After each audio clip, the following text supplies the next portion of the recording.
Ассаламу алейкум, урматтуу Багыстыры Кыргызстан каналын көрүүчүлөрү, кутман күнүңүздөр менен.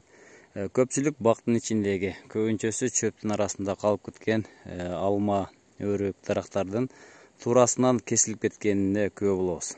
Көпчүлүгүңүздөр көрүп жүрөсүздөр. Мына ушул нерсе эмне себептен пайда болот? Оору же бул эмне деп көпчүлүгүбүз таң калабыз. Алдыңыздарда мына көрүнүп турат, туурасынан кесилип баштаган. Бул алма көчөтү. Аркасында жашынып аткан бука башты азыр мен сиздерге көрсөтөйүн. Азыр камерадан бул да качып атат. Анда жашыл нерсе мынакей. Сиздерге көрүнөбү? Мына ушул нерсе ушуга тукум коет. Азыр мына ушул жерге тукум коюп аткан мезгил экен бунун. Көрсөңүздөр болот мынакей. Жарылып узан астынан кесилип калган алманы көрүп турасыздар.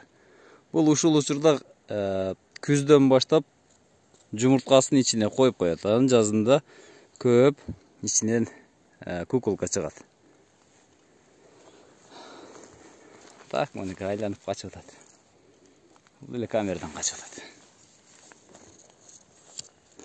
Орусчасы сикатка, кыргызчасы бука баш деп айтылат. Сиздерге камерага жакшы көрсөткөнгө аракет кылайын мынакей.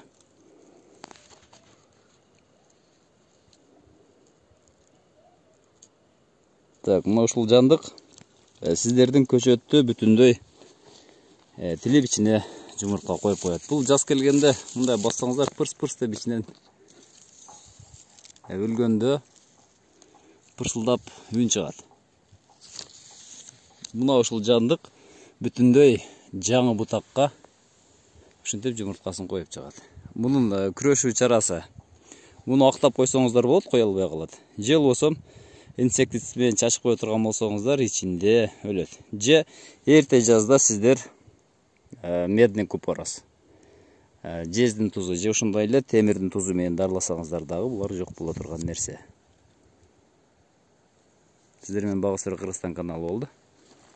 Тынч аман болуңуздар, туугандар.